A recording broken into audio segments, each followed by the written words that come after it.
Punjab education foundation की पॉलिसियों के खिलाफ मुल्तान में प्राइवेट स्कूल्स मालिकान ने एहतजाजी मुजाहरा किया। Non for schools association Multan के ज़ेर एहतमाम चौक शाह अब्बास पर किए जाने वाले इस एहतजाजी मुजाहरे में प्राइवेट स्कूल्स मालिकान के अलावा असातिज़ा और तलबा ने कसीर तादाद में शिरकत की। मुजाहिरीन ने पंजाब एजुकेशन फाउंडेशन के खिलाफ शदीद नारेबाजी करते हुए पंजाब हुकूमत से फाउंडेशन के फास्ट प्रोग्राम को खत्म करने का मुतालिबा भी किया।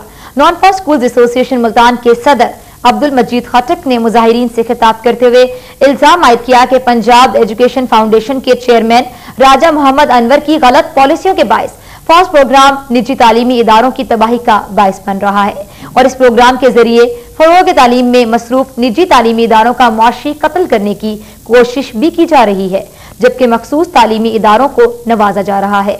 इसलिए इस प्रोग्राम को फौरी तौर पर बंद किया जाए। DG Punjab Benazir income support programme Sajid Aslam ने कहा कि इस प्रोग्राम की मदद से अवामी मसाइल के हल का बेनजीर भुट्टो का ख्वाब पूरा किया जा रहा है।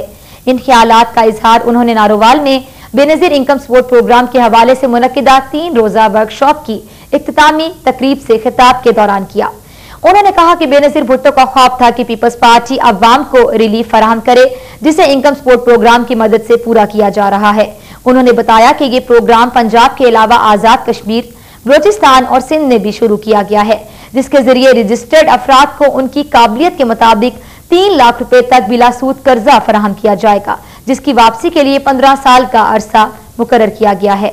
उनका कहना था कि इस प्रोग्राम को शफाफ बनाया जा रहा है और हुकूमत इसके तहत गरीब लोगों के लिए जदीद तालीमी प्रोग्राम भी शुरू कर रही है। इस मौके पर पीपल्स पार्टी के जिले सदर चौधरी अनवारुल हक के अलावा कारकुनों की बड़ी तादाद ने शिरकत की। सियालकोट पुलिस ने जबरदस्ती की शादी के खिलाफ घर से भाग जाने वाली 16 साल लड़की को ओकाड़ा से बरामद कर लिया।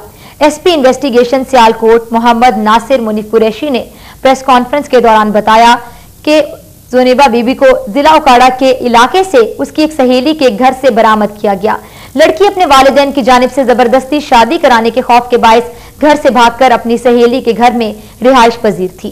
तहम लड़की ने मकामी अदालत में वालिदैन के घर जाने से भी इनकार कर दिया, जिसके बाद अदालत के हुक्म पर उसे उसके मामू के घर भिजवाकर अगवा का झूठा मुकदमा भी खारिज कर दिया गया। एसपी इन्वेस्टिगेशन सियालकोट का कहना था कि झूठा मुकदमा दर्ज करवाने वालों के खिलाफ कानून के मुताबिक कार्रवाई अमल में लाई जाएगी। सियालकोट शहर के थाना कोतवाला की हदूद में डकैती की वारदात के बाद ताजिरों ने शटर डाउन हड़ताल करके पुलिस के खिलाफ एहतजाजी मुजाहरा किया। ग्रीनवुड स्ट्रीट सियालकोट में नामालूम अफराद ताजिर शाहिद कामरान की दुकान में दाखिल हो गए और असलहे के जोर पर मुलाजिमीन और ग्राहकों को यरगमाल बना लिया और 25,000 रुपए की नकदी और मोबाइल फोन्स लूटकर फरार हो गए। वाकये के खिलाफ अंजुमन ताजरान ग्रीनवुड स्ट्रीट की अपील पर ताजिरों ने दुकानें बंद करके शटर डाउन हड़ताल की और पुलिस के खिलाफ एहतजाजी मुजाहरा किया। मुजाहिरीन ने हाथों में कतबे और प्ले कार्ड उठा रखे थे, जिन पर पुलिस के खिलाफ नारे दर्ज थे। इस मौके पर पुलिस हुकाम ने ताजिरों को मुलजिमों की गिरफ्तारी की यकीन दहनाहानी कराई, जिस पर उन्होंने हड़ताल को खत्म कर दिया। डेरा गाजी खान में मोटरसाइकिल रिक्शों की भरमार से माहौलियाती आलूदगी को फरोग मिल रहा है, तहम ट्रैफिक पुलिस इस पर चुप साध ली है। मोटरसाइकिल रिक्शा, जिसे चिंगची रिक्शे का नाम से पुकारा जाता है, इस वक्त जिला डेरा गाजी खान में इसकी तादाद तकरीबन 50 से 60 हजार के करीब है। इसके इंजन से निकलने वाले शोर और धुएं के बायस माहौल तो आलूदा होता ही है, जबकि खराब ड्राइविंग की वजह से ये ट्रैफिक जाम करने में भी अहम किरदार अदा कर रहे हैं। मोटरसाइकिल रिक्शा ड्राइवर अपनी मर्जी के रूट पर चलते हैं और जहां चाहें रिक्शा रोक लेते हैं। दूसरी जानिब ट्रैफिक पुलिस एहलकार भी मोटरसाइकिल रिक्शा वालों से नजराना वसूल करके खामोशी इख्तियार किए हुए हैं। टोबा टेक सिंह में बिजली की गैरलानिया और तवील लोड शेडिंग का सिलसिला 22 घंटे तक पहुंच गया है, जिसके खिलाफ तलबा और दुकानदारों ने एहतजाजी रैली निकाली। मुल्क के दीगर शहरों की तरह टोबा टेक सिंह में भी बिजली की गैरलानिया और तवील लोड शेडिंग का सिलसिला बदस्तूर जारी है और इसका दौरानिया 22 घंटे तक जा पहुंचा है। लोड शेडिंग के बायस कारोबारी जिंदगी बुरी तरह मुतासिर हो रही है, जबकि ट्यूबवेल न चलने के बायस कपास और दीगर फसलों को शदीद नुकसान पहुंच रहा है। दूसरी जानिब इम्तिहानी मराकज में तलबा को भी शदीद परेशानी का सामना है। और कई सेंटर से तलबा के बेहोश होने की इत्तलाआत भी मौसूल हो रही हैं।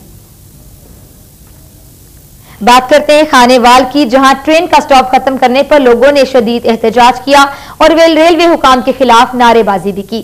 खानेवाल के शाम कोट स्टेशन पर शिट एक्सप्रेस का स्टॉप खत्म करने पर लोगों ने एहतजाजी मुजाहरा करते हुए रेलवे हुकाम के खिलाफ नारेबाजी की। मुजाहरे में बच्चों और नौजवानों समेत इलाके के रिहायशी बड़ी तादाद में शरीक हुए। मुजाहिरीन ने पटरी पर लेटकर पाकिस्तान एक्सप्रेस को रोक लिया और 2 घंटे तक ट्रेन को रवाना न होने दिया। मुजाहिरीन का कहना था कि जब तक शटल एक्सप्रेस का शाम कोट स्टेशन पर स्टॉप बहाल नहीं किया जाता वो एहतजाज जारी रखेंगे। और अब बात करते हैं गुजरात की, जहां निजी अस्पताल की इंतजामिया ने पुलिस की मिलीभगत से 15 मरले अराजी पर कब्जा कर लिया है। मजामत पर 7 खातीन को तशद्दुद का निशाना भी बनाया गया। जटुकल के रिहायशी मेहनतकश मेहर मोहम्मद इलियास ने मीडिया को बताया कि अस्पताल इंतजामिया कई रोज से उनसे अराजी मांग रही थी, मगर उनकी जानिब से इनकार के बाद अस्पताल इंतजामिया ने 2 रोज से जमीन पर मुसल्लह अफराद को बिठा दिया था, जिस पर थाना सिविल लाइंस को कार्रवाई की दरख्वास्त दी गई, मगर इंचार्ज ने जगह के हकायक जानने के बहाने फरीकीन को बुलवाया और उनके खानदान के अफराद को चौकी में बंद कर दिया। बादशाह पुलिस एहलकारों की मौजूदगी में 6 दर्जन से ज्यादा मुसल्लह अफराद ने अराजी पर जबरदस्ती दीवारें खड़ी करनी शुरू की, जिस पर खातीन ने मुजामत की तो मुसल्लह अफराद ने खातीन को वहशियाना तशद्दुद का निशाना बनाया। यहां वक्त हुआ एक ब्रेक का।